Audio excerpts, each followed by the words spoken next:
Mwezi huu kama nilivyokuambia, mwezi huu wa pili nitakuwa nikifundisha kichwa kinachosema ijue vita yako na namna ya kushinda. Ijue vita yako na namna ya kushinda.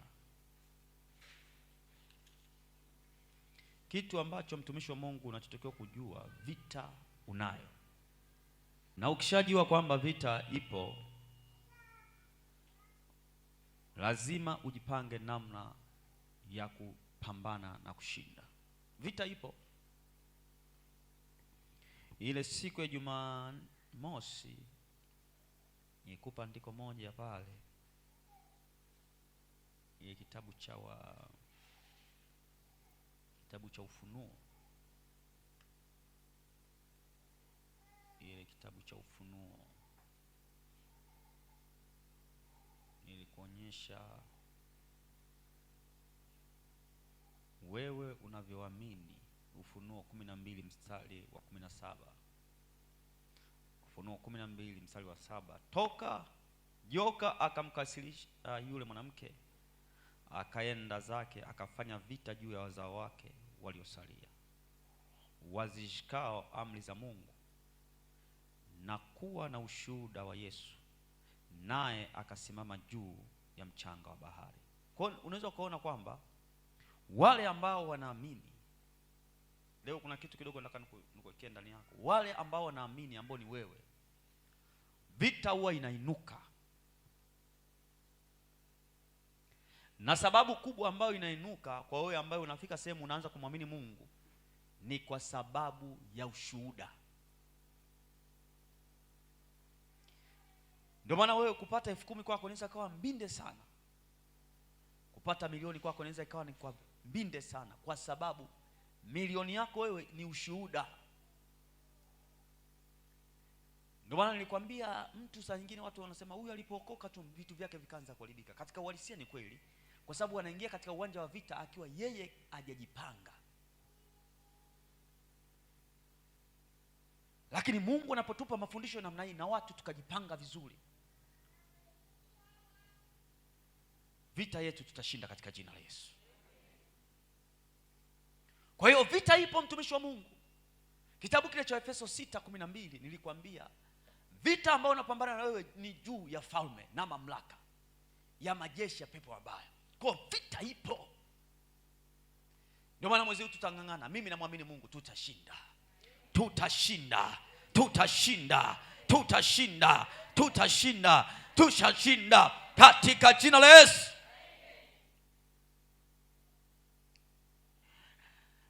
Twende kitabu kile cha Ayubu sura ya 1 mstari wa 1. Na vita yako huwa inapambaniwa katika ulimwengu wa roho. Na mtu yeyote yule ambaye anaanza kujifunza kupambana, mtumishi wa Mungu,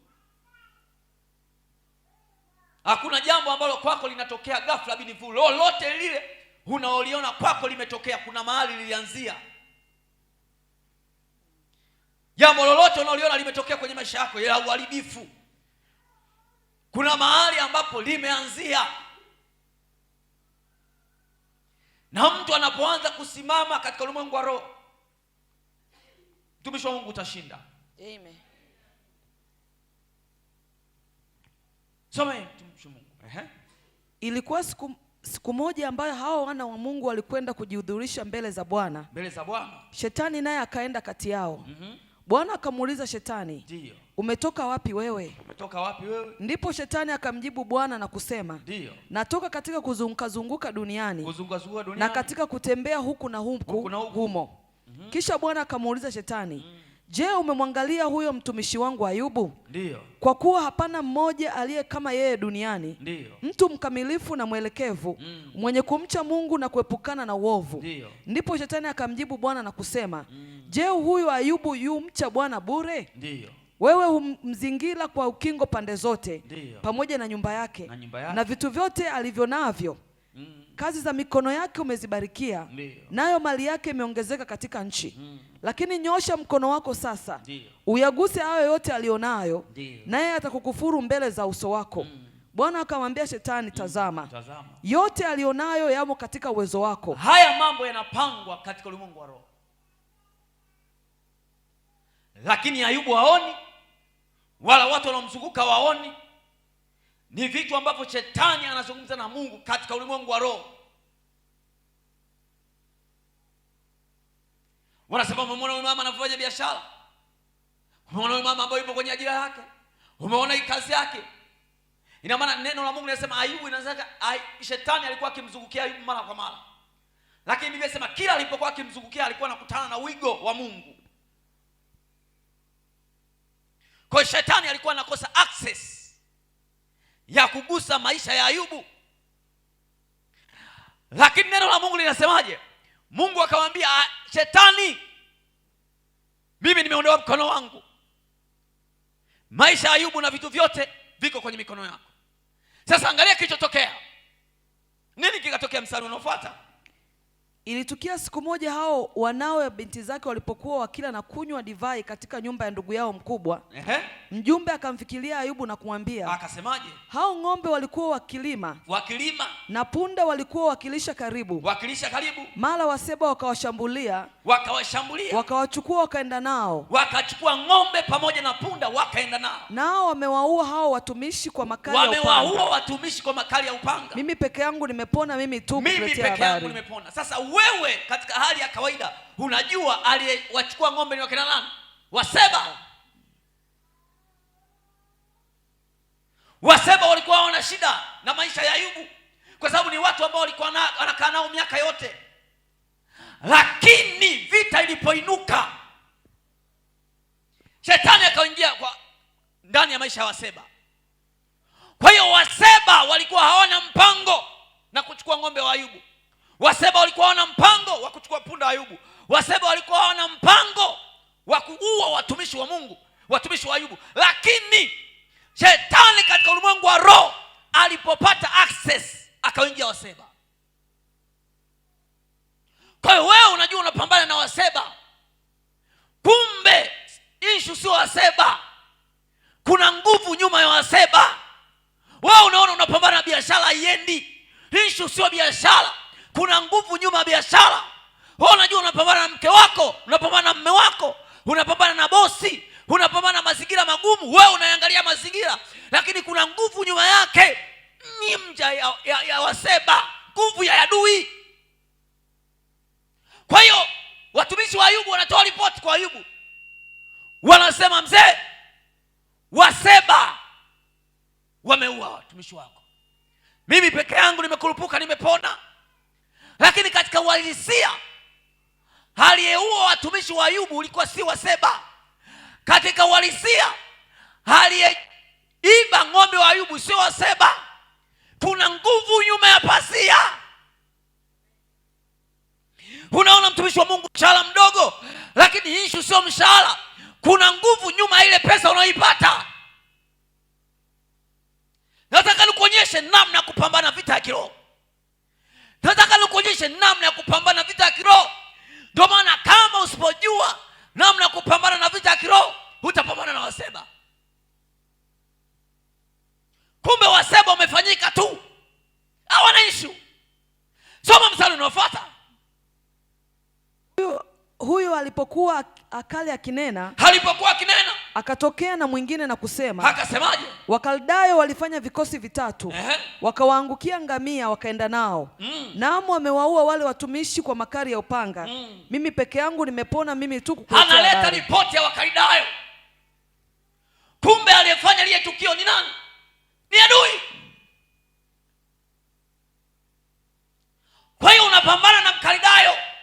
Katika uhalisia aliyeleta uharibifu sio Mkaldayo.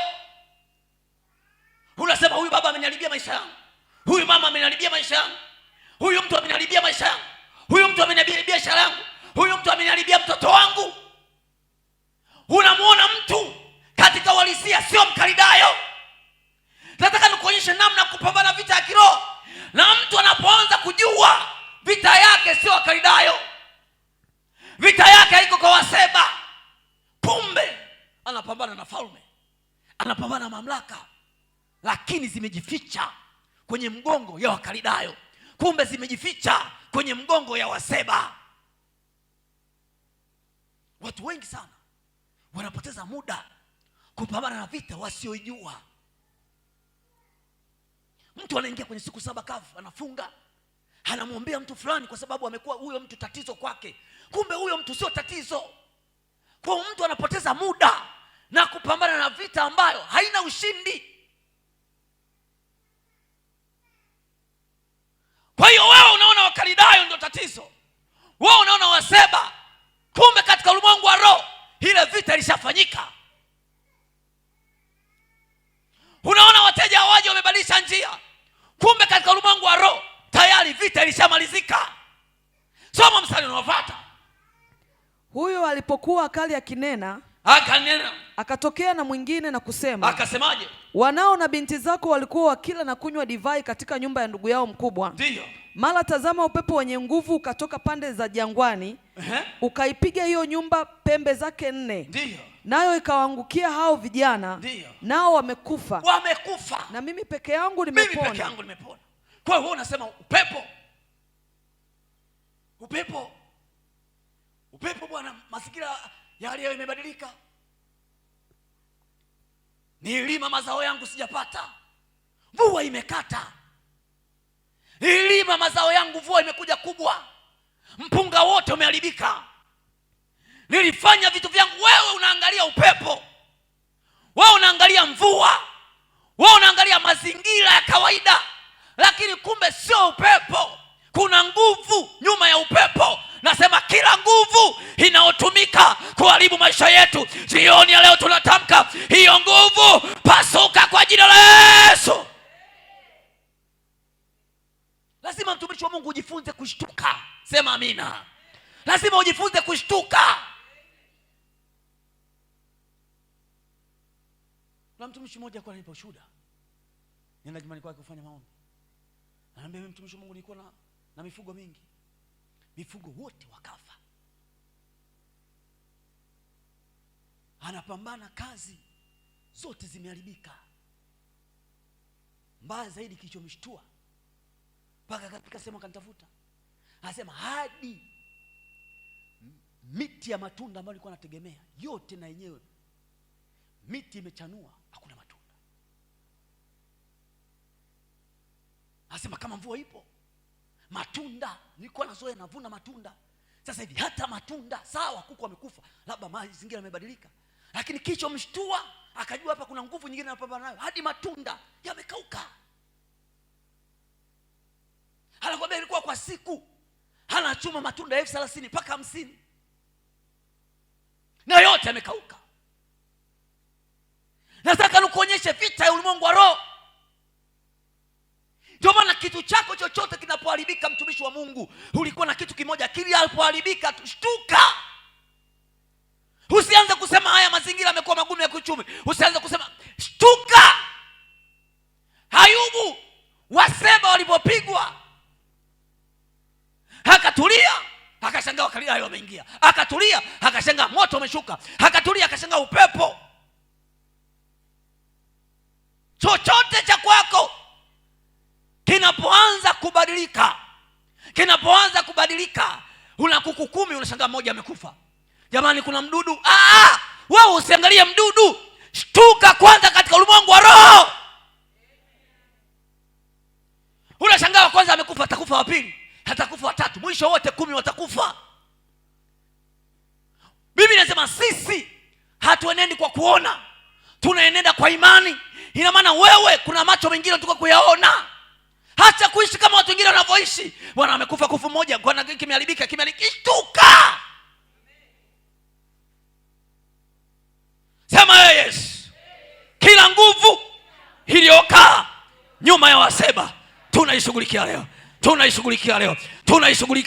Kila nguvu iliyokaa nyuma ya madeni tunaishughulikia. Ulianza kukopa kwenye songesha, ukatoka kwenye songesha ukaenda kwenye SACCOS, ukatoka kwenye SACCOS ukaenda kwenye vikoba, ukatoka kwenye vikoba ukaanza kumkopa mtu mmoja mmoja. Lakini ilianzia wapi? Songesha. Ulichukulia salio tulimeisha, songesha. Biblia inasemaje?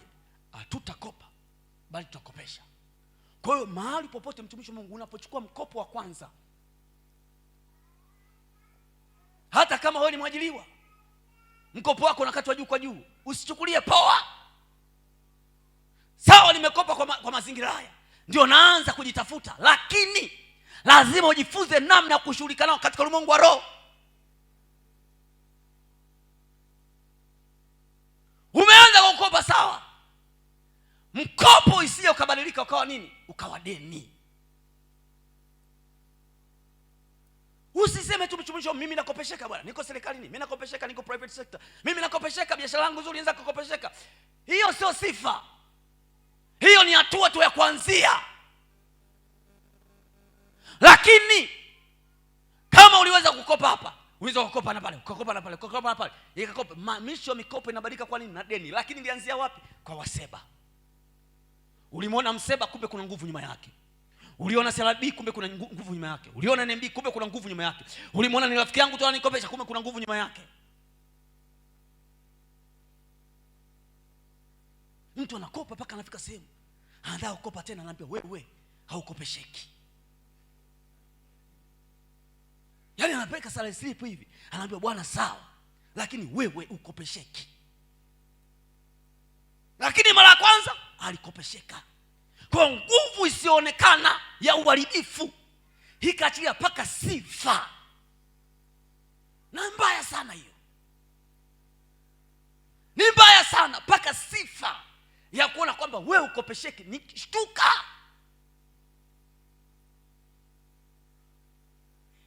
Usichukulie vitu vya ulimwengu wa nyama kawaida, vinaanzia rohoni. Vinaanzia rohoni. Kwa Ayubu anapoteza watoto 10. Ukiambiwa Ayubu watoto wako 10 wamekufa, yeye anakwambiaje? Anakwambiaje? Upepo. Lakini kiuhalisia haikuwa upepo. Kiuhalisia haukuwa upepo. Nguvu isionekana ya ulimwengu wa giza inavyoanza kuharibu maisha ya watu. Nataka leo tushtuke kwa jina la Yesu. Nasema wewe kuanzia leo usiangalie huyu ni sababu, tunashughulikia nguvu nyuma yake.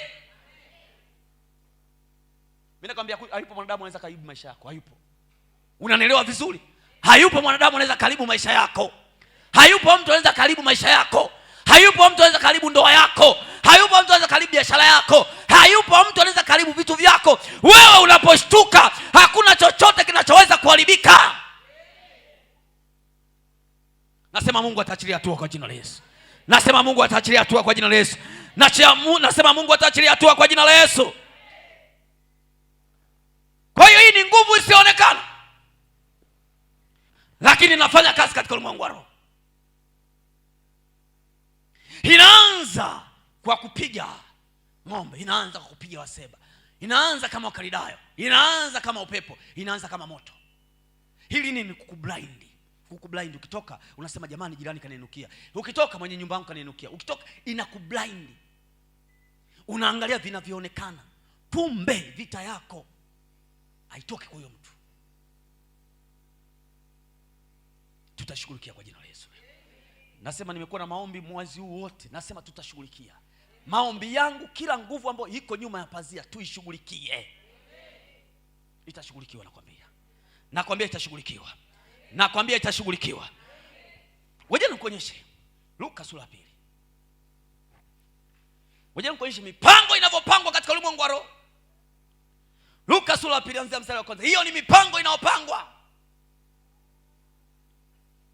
Inapangwa katika ulimwengu wa roho. Ayubu akiangalia anaona waseba. Ayubu akiangalia anasema watoto wangu wamekufa. Kumbe vitu vimeamuliwa. Wapi? Katika ulimwengu wa roho. Mtumishi wa Mungu, vita ulimwengu wa roho. Wewe ambao unasema mimi mtumishi wa Mungu sijui, ile kutokujua sio excuse. Yaani wanasema kutokujua haikufanya ufanyaje? Uvunje sheria. Kwa vita ulimwengu wa roho ipo. Soma mtumishi wa Mungu. Luka sura 2. Anzia mstari wa 1 pale. Siku zile amri ilitoka kwa Kaisari Augusto ya kwamba iandikwe orodha ya majina ya watu wote wa ulimwenguni. Wa ulimwenguni. Orodha wapi? ya watu wote ulimwenguni, sio kwenye nchi. Orodha ya watu wote, sensa ya kwanza ulimwenguni. Inasemaje? Orodha hii ndiyo ya kwanza iliyoandikwa kwa Kireno alipokuwa liwali wa Shamu. Ndiyo. Watu wote wakaenda kuandikwa kila mtu mjini kwao. Ina maana hii orodha au hii sensa inafanyika, kila mtu anatakiwa aende mahali ambapo amezaliwa. Nataka nikuonyesha hii sensa kusudi lake ni nini. Kwa sababu unaweza ukaona kuna tukio limetokea kazini. Jamani, kuna kazi ya kushesha mitihani, kuna kazi ya sensa, kuna kazi jamani ya ziara maalum, kuna kazi hivi. Wewe unaiona kama ziara. Wewe unaona kama special assignment. Kuna vikao vya wafanya biashara. Wewe unaona kama hilo jambo. Lakini nyuma ya pazia ina kusudi jambo. Soma mstari unaofuata. Yusufu naye aliondoka Galilaya. Toka mji wa Nazareti. Akapanda kwenda Uyahudi mpaka mji wa Daudi uitao Bethlehem. Kwa kuwa yeye ni wambari ya jamaa ya Daudi. Ndiyo. Ili aandikwe pamoja na Mariamu mkewe ambaye amemposa naye ana mimba. Ikawa katika kukaa huko siku zake za kuzaa zikatimia. Akamzaa mwanawe kifungua mimba. Akamvika nguo za kitoto. Ndiyo. Akamlaza katika holi ya kulia ng'ombe. Kwa hiyo sensa inakuja kwenye nchi, lakini anatafutwa ni nani? Mariamu. Mariamu alikuwa anaishi wapi hapo kabla ya kwenda Bethlehem? Wapi? Galilaya. Wewe unaishi Mwanza, lakini ulimwengu wa roho umeamua siku yako ya kujifungua itakapofika unatakiwa ujifungulie Tabora. Ulimwengu wa roho unaamua umeanzisha biashara ya Mwanza, lakini ulimwengu wa roho unaamua kwamba biashara yake lazima ife. Ulimwengu wa roho unaamua kwamba Yesu lazima azaliwe Bethlehem.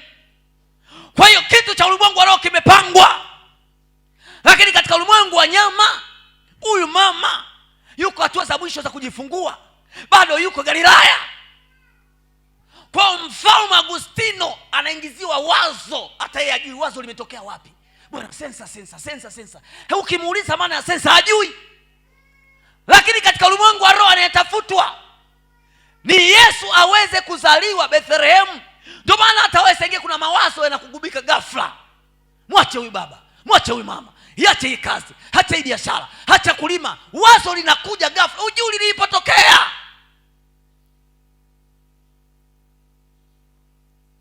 Kuna mawazo mtu anayapata ghafla binifu. Huyu mfalme alipata wazo, hata yeye ukimuuliza hili wazo maana ya sensa maana yake nini hajui. Lakini anayetafutwa Mariamu. Yesu akazaliwa Bethlehem. Mtumishi wa Mungu nisikize kidogo. Ndio maana hata unzo kakaa ghafla akasema mimi bwana nataka nifanye biashara fulani, ngoja ngachukue hela fulani. Wazo linakuja ghafla binifu. Kumbe saingili ile wazo la adui.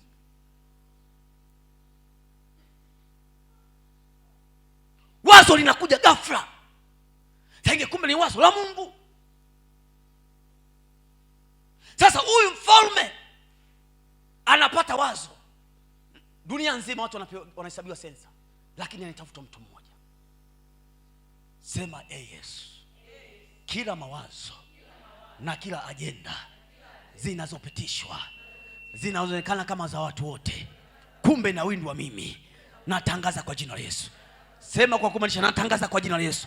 Kila ajenda za silini zinazopitishwa mahali ninapofanyia kazi, mahali ninapoishi, katika nchi yangu, zinazotafuta maisha yangu, zinazotafuta familia yangu, kila ajenda za silini zinazopitishwa katika ulimwengu wa roho ili kuharibu maisha yangu, hizo ajenda katika kwa jina la Yesu, katika kwa jina la Yesu, katika kwa jina la Yesu. Ajenda za silini za kuniharibia kazi, za kuharibu biashara, za kuharibu kuinuka kwangu, ajenda za silini katika. Kwa kuna ajenda za siri, kumbe unaindwa wewe. Vikao vimekaa, mnasema jamani jambo la lote, kumbe wewe ndio unatafutwa.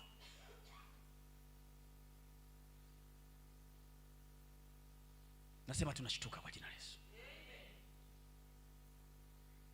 Mtumishi wa Mungu, mtu anaweza kekewa wazo kumbe limetoka kuzimu. Soma kitabu kile cha Marko sura 5 na kuonyesha kitu. Marko sura 5 anzia mstari wa kwanza. Mtu anaweza kekewa wazo kumbe limetoka kuzimu. Ndio maana mimi nawaambia watumishi wa Mungu, kuweni makini na mavita ambayo mnapambana nayo. Sasa ingine unapambana na mtu kumbe sio mtu, ametoka kuzimu. Ametoka kuzimu. Ndio maana mtu anapojua namna ya kupigana vita ulimwengu wa roho, wewe kuna ushindi utauona. Amen. Lazima.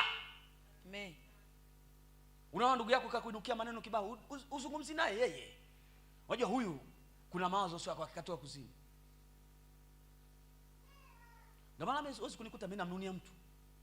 Yaani mtu anikalofishe mimi nimnunie. Mimi siwezi kumnunia mtu. Nimnunie eti usiseme naye huyo mtu, nimnunie kabisa mimi. Kwa sababu paka anakuja ananikorofisha. Huyo mtu ile wazo lijetoka kwake. Yesu aliwaambiaje? Hakuna awezaye kunena kwa roho kama hajatoka katika roho.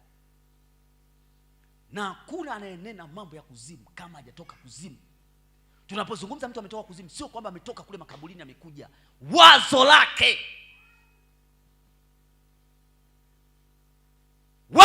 limetokea wapi? Lazima ujue kushinda vita ulimwengu wa roho. Amen. Nasema tunashinda kwa jina la Yesu. Amen. Nasema tunashinda kwa jina la Yesu. Amen. Nasema tunashinda kwa jina la Yesu. Soma mtumishi wa Mungu. Wakafika ng'ambo ya bahari mpaka nchi ya Wagerasi. Na alipokwisha kushuka chomboni, mara alikutana na mtu ambaye ametoka makaburini mwenye pepo wachafu. Ametoka makaburini mwenye pepo wachafu. Makao yake yalikuwa pale makaburini. Mtu ambaye nguvu ya ulimwengu wa roho ya giza inapomwendesha huwa inabadilishia makazi. Mtu anakuambia tuama bwana kazi acha.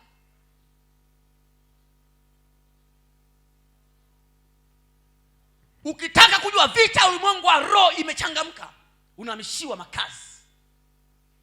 Unahamishiwa mahali unapopatia hela.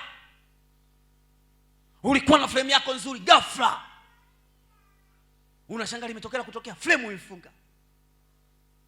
Kwa huyu alikuwa na mapepo, watu wamemtumia. Angalia makazi yake makaburini. Ulikuwa unaishi Bongo, sema jamani Bongo sasa sipataki pabaya, ngoja nihamie wapi? Misungu vijijini.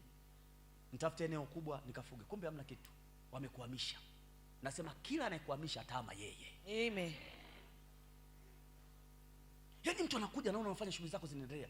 Ghafla anataka kuhamisha, anakubadilishia makazi, anawekwa makaburini. Watumishi wa Mungu, je, mnaelewa vizuri? Amen. Hivyo uje kupanga sehemu, umepanga biashara yako inaenda, mwenye nyumba naye yuko pale zingine. Yeye kafanya frame miaka 10 hamna biashara, wewe umefunga biashara inaanza kuipa. Anaona biashara imechangamka, anakwambia bwana mwisho wa mwezi huu mimi sipangishi tena. Mbona maneno haya? Kumbe sio yeye mwenye nyumba huyu. Nguvu ya ulimwengu wa roho inamwamrisha mfukuze huyu ili tu asipate hatua yake. Watumishi wa Mungu nisikilize, maombi tunaomba leo. Ombi la kwanza, tunadaka mawazo yote ya kipepo yanayotumwa kwa mtu ili kuharibu maisha yetu. Hilo jambo la kwanza. Jambo la pili, hata kama wakitaka kuimpozi mawazo mabaya, kabla hata hajaingia labda kwa mama Jesse ili niambie, kabla hajafika tunawahi mapema. Amen. Kwa mtu anabadilishiwa makazi. Ndio maana siku moja nilikuwa naambia hapa, wewe wengine unaweza kusema mimi bwana napenda kukaa Nyaingi, bwana Nyaingi pazuri. Siku ukipata hela unaondoka Nyaingi mwenyewe. Wewe mwenyewe unahama. Yaani wala utumii nguvu.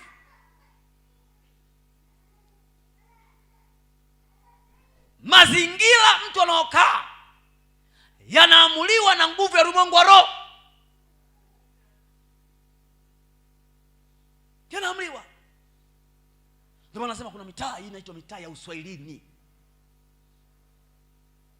Unakutana na malage wanapima 200 500. Mtumishi wa Mungu, kwa matajiri utakupimia malage. Hata maduka haya kawaida huwezi kuyapata. Mungu wa roho unaamua. Watu wa mtaa huu wanatakiwa wale marage tena ya kupima. Sio anunue nusu apike mwenyewe. Marage ya kupimiwa 500. Na mtu anapika sufuria lake kilo 10, washanga ikifika saa 2 usiku zote imeisha. Jamani wanatusaidia maisha. Sio kusaidia maisha, ulimwengu wa roho unakuamrisha. Kanunue marage pale. Kanunue marage pale. Mwisho kama mtu anapenda marage, hata hajawahi hata chumvi hata pilipili, mtu anakula. Ulimwengu wa roho unaamrisha. Ulimwengu wa roho unambadilishia mtu makazi. Yaani makazi ya mtu yanabadilishwa. Aliishi makaburini. Alikuwa anaishi sehemu yake nzuri. Anafanya shughuli zake zinaendelea. Lakini vita ilipoinuka, huyu bwana akabadilishwa makazi. Akaishi makaburini. Nasema mtumishi wa Mungu tutashinda. Nasema tutashinda. Yeyote yule aliyetaka kutubadilishia makazi ataama yeye. Vita ulimwengu wa roho inapambana. Inapambana. Wewe unaona wanaume wanafika sehemu nyingine wanaondoka wanaacha familia yao. Mtu anakaa huko miaka 20, eti miaka 30 anarudi. Alafu anarudi hata bila hofu kabisa. Mimi nimerudi mke wangu nimekukumbuka. Kumbe alihamishwa katika ulimwengu wa roho. Siku moja nilikuwa nasoma kwenye mtandao bwana, baba mmoja miaka 50 eti aliondoka nyumbani kwa baada ya miaka 50 ndio narudi. Na ukimwangalia sura yake imechangamka kabisa. Hata hofu. Ulimwengu wa roho unahamisha watu. Tutashughulika nayo kwa jina la Yesu. Nasema tutashughulika nayo kwa jina la Yesu. Kila vita. Hebu soma mistari inayofuata.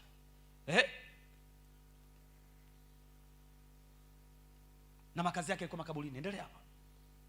Wala hakuna mtu yeyote aliyeweza kumfunga tena kwa minyororo. Ndiyo. Kwa sababu alikuwa amefungwa mara nyingi kwa pingu na minyororo.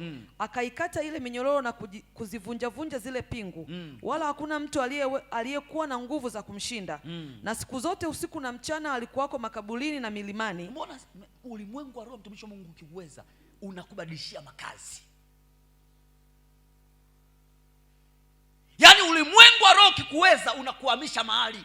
Usiku na mchana alikuwa anakaa makaburini. Lakini mara ya kwanza ukisoma mstari unaofuata, huyu bwana alikuwa aishi makaburini. Mtu anatolewa kwenye nyumba yake, anawekwa kwenye mahali ambapo hata yeye mwenyewe akifaa anasema kweli mimi nakuishi hapa.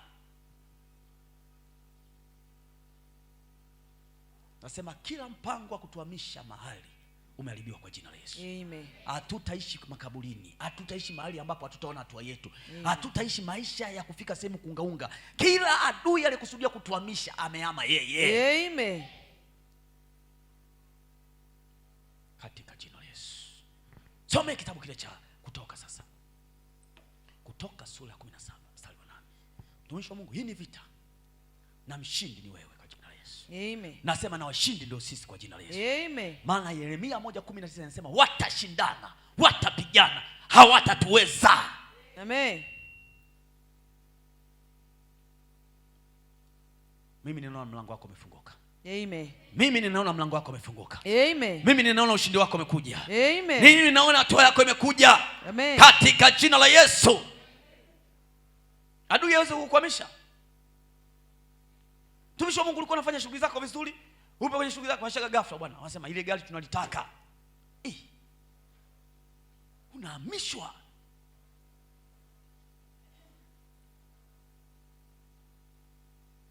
Haitakuwa kwetu. Amen. Some mstari huu.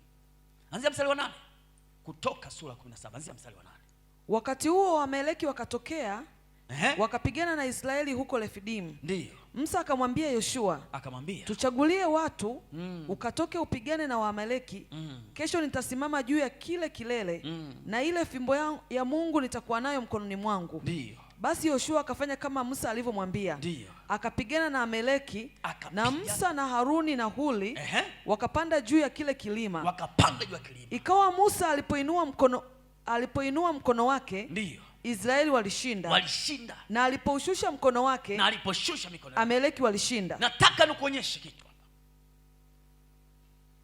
Vita ambayo Musa Joshua alikuwa anapigana na Amaleki katika ulimwengu wa nyama ilikuwa inaonekana ni vita ya silaha. Ni biashara unaofanya inaonekana. Lakini ushindi wake unaamliwa katika ulimwengu wa roho. Neno la Mungu linasema Musa wakati anapigana na Amaleki, kumbe Amaleki walikuwa na loga. Unaona, unafanya kazi ofisi moja na mwenzako, kumbe mwenzako anakuhamishia, unapata hela inahamia kwake. Unataka kupambana, unaona ushindi, ghafla upepo umebadilika. Unafanya vitu vyako vinaenda, unaona faida inakuja, ghafla vitu vimebadilika. Biblia inasema wakati ushindi wa Musa unakuja, wakati wa ushindi wa jeshi unakuja, Musa akishusha mikono tu, Israeli wanapigwa. Na neno la Mungu linasema Musa alipokuwa akiinua mikono yake, Israeli walikuwa wakishinda. Kwa hiyo ni vita, watu wanaonekana wanapigana hivi, lakini ushindi wake unaamriwa kwenye ulimwengu wa roho. Unafanya kazi, unapata mshahara, lakini mafanikio yako yanaamriwa katika ulimwengu wa roho. Unaondoa, lakini amani yako inaamriwa katika ulimwengu wa roho. Unalima, lakini kupata mazao yako yanaamriwa katika ulimwengu wa roho. Nasema na sisi tutaamua kwa jina la Yesu. Nasema tutaamua kwa jina la Yesu. Nasema tutaamua kwa jina la Yesu.